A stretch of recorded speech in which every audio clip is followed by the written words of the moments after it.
પ્રાર્થના સંદેશ ન્યૂઝમાં આપનું સ્વાગત છે। નાણાના જોરે પોલીસ પ્રોટેક્શન ખરીદી કાભઈપુરાના ગરીબ કુટુંબોને દિવાલ ચણી ગેરકાયદેસર જેલ ઊભી કરવાનો કારસો સામે આવ્યો।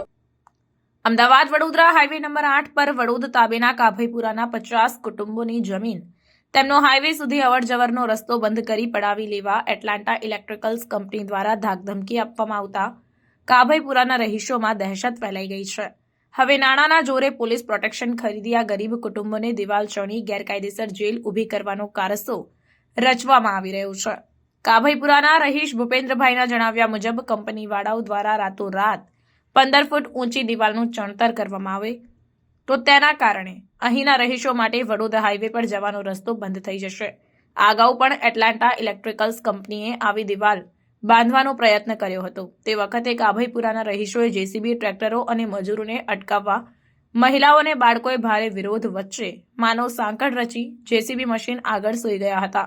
હવે અહીંના રહીશોના ભારે વિરોધ વચ્ચે એટલાન્ટા ઇલેક્ટ્રિકલ્સ કંપનીના માલિકોએ આણંદ જિલ્લા પોલીસ અધિક્ષકના આદેશથી એક પીએસઆઈ 5 કોન્સ્ટેબલ તથા 5 મહિલા કોન્સ્ટેબલનું નાણાના જોરે પોલીસ પ્રોટેક્શન મેળવી બાઉન્ડ્રી વોલ ચણવામાં આવનાર છે।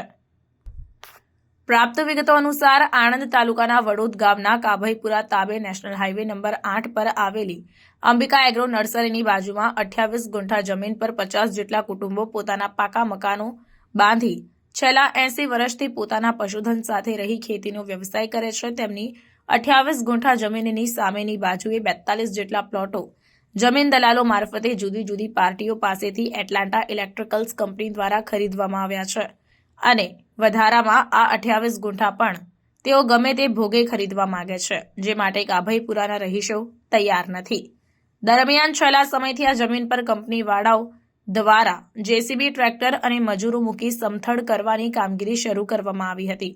તે દરમિયાન કાભઈપુરાના રહીશોનો હાઈવે પરનો રસ્તો બંધ કરવા કંપનીના માણસોએ દિવાલ ચણવા માંડી હતી, જેથી અહીંના રહીશોનો રસ્તો બંધ થાય તેમ હોવાથી તેઓએ વિરોધ કરતા કંપની વતી ત્યાં હાજર વ્યક્તિએ ગાડાગાડી કરી જમીન ખાલી કરી કંપનીને આપી દેવા ધમકી આપી હતી। ત્યાંના રહીશ ભૂપેન્દ્રભાઈએ જણાવ્યું કે આ અગાઉ થોડા સમય પર નેશનલ હાઈવેથી તેમના પ્લોટો તરફ આવતો ડામરનો પાકો રસ્તો પણ કંપનીએ ખોદી નાખતા મહિલાઓ અને બાળકોને અવરજવર કરવામાં મુશ્કેલી ઊભી થઈ છે।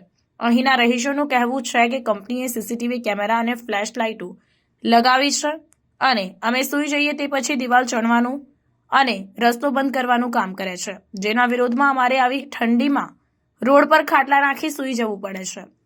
એટલાન્ટા કંપનીની કામગીરીને કાનૂની રાહે રોકવા ભૂપેન્દ્રભાઈ, ચંદુભાઈ તળપદા અને અન્ય 14 જણાએ આણંદના પ્રિન્સિપલ સિનિયર સિવિલ ન્યાયાધીશની અદાલતમાં કેસ દાખલ કરી આગળની કાર્યવાહી હાથ ધરી છે।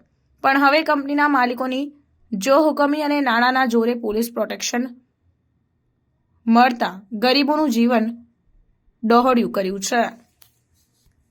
પ્રાર્થના સંદેશ ન્યૂઝની તમામ લેટેસ્ટ અપડેટ્સ માટે ચેનલને હમણાં જ લાઇક, શેર અને સબસ્ક્રાઇબ કરો।